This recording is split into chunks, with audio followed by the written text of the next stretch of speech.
Alright, so today we're going to learn a little bit about defensive stunt moves, and then we're going to counter that with offensive linemen and how you defend against these stunt moves. So what I need is 2 defenders and 2 offensive linemen. Okay, you guys are defense, you guys are offense? You're offense. Okay. Alright, so you're the guard, you're the tackle, you're the defensive tackle. So first stunt we're gonna work on is an ears stunt. Ears essentially means, or how you can remember it, is the defensive end first. So what you're gonna do is you're gonna widen your alignment to about 3 feet outside of the offensive tackle. So this ear stunt, you're gonna first, because you're going first, it's gonna be a step up the field and then shooting that C gap, the offensive tackle. So you're going this, and you're taking 3 steps.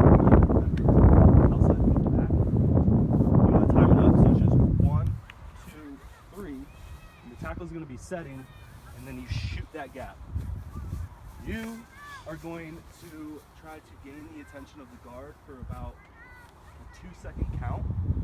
Wait till that end clears, and you're just going to. So for you, it helps to get like a wide alignment, and because you're just trying to waste time, you're not necessarily trying to engage with the tackle. You want to get a wide alignment so it's more steps, and you want to attack that inside shoulder, kind of get his eyes away from what's going on over here. And you don't want to get into his chest because, I mean, he just holds you, it's impossible to get around.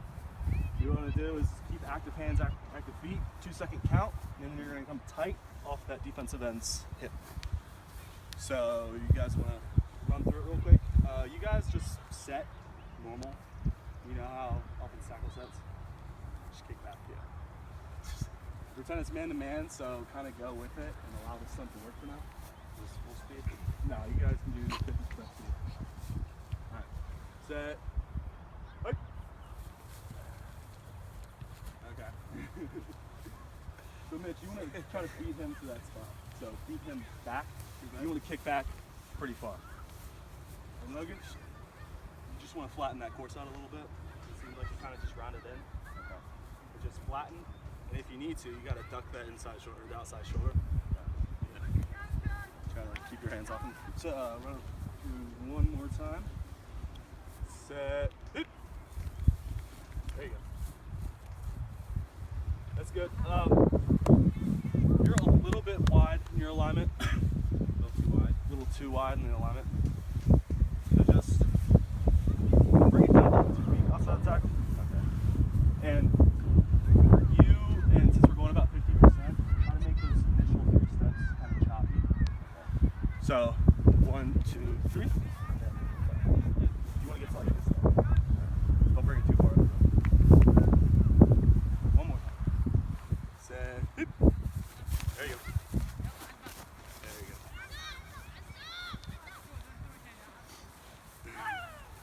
All right. You guys want to switch positions for 1 rep? Sure.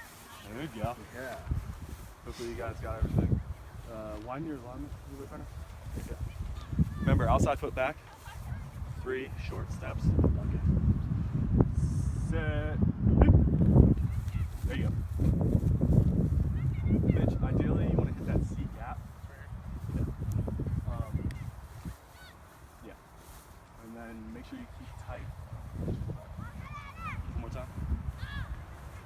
Set. Hip. Good. It's good spacing and everything, just future reference. Make sure you keep your pad level low because you'll get stunt up there. Alright, so next stunt, it's going to be a thumb, so it's like a version necessarily like off the ear stunt. So thumbs, tackle first. Start with the defensive tackle. You're going to line up right in the gap. Essentially all you're going to do is just sprint as hard as you can in that gap. And coaching point of emphasis is you got to think he's going to try to shove you over to the tackle. What you want to do is get low and then twist so it decreases the surface that you can push. And you got to expect contact. So when he pushes you, you want to get your hands like on the tackle's shoulder and hip and kind of squeeze onto that gap. The defensive end over here, Again, it's essentially the same movement, but it's going to be a little bit more delayed than the last stunt. Just 3 steps. Make sure you don't engage with the tackle. All you're going to do is loop around. Hopefully the tackle stays with the defensive tackle. You'll be hitting that A gap. So again, keep tight. Outside foot back. Keep tight off Brendan's butt. Set. Boop. There you go. There you go. There you go. Let's do it one more time. About 50%. Set. Boop. There you go. And switch it around to position. So line up in the C-jump. There you go. Make sure you're close to the palm of the left. Set. Hip. There you go. And yeah, I mean it's hard with varying speeds and intensities like we're going now, but let's do one more and then we're gonna switch to offense. Set. Hip. There you go. And normally, if it's hit hard, that guard will be more on that tackle, so that A gap will widen. And it's a nice little crease to get into. So now to kind of switch mentalities, I'm gonna coach the offensive side of the ball, so the guard and tackle. And for this, it's more of a feel than anything. So with the stunt that we just ran, thumbs,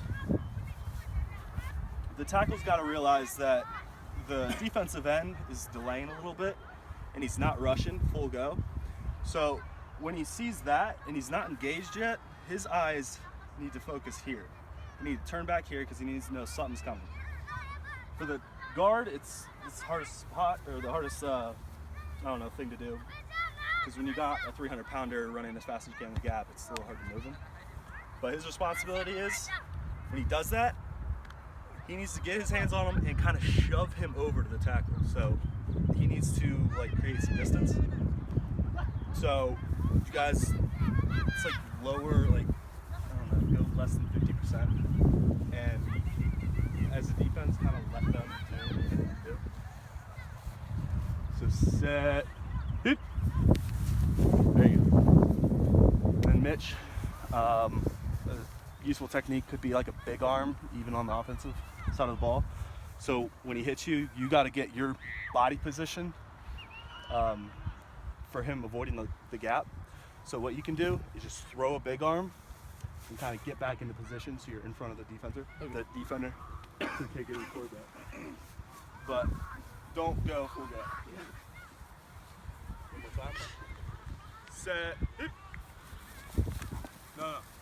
You want to big arm him. So you gotta think he's pushing him over to you. You gotta think he's going all the way around to that A gap. So that's not your responsibility. I got it. Set. Hit. There you go. There you go. All right. You guys want to switch?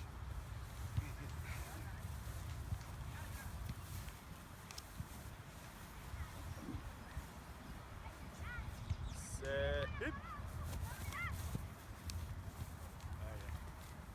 All right. Back to the first defensive stunt, the ear stunt.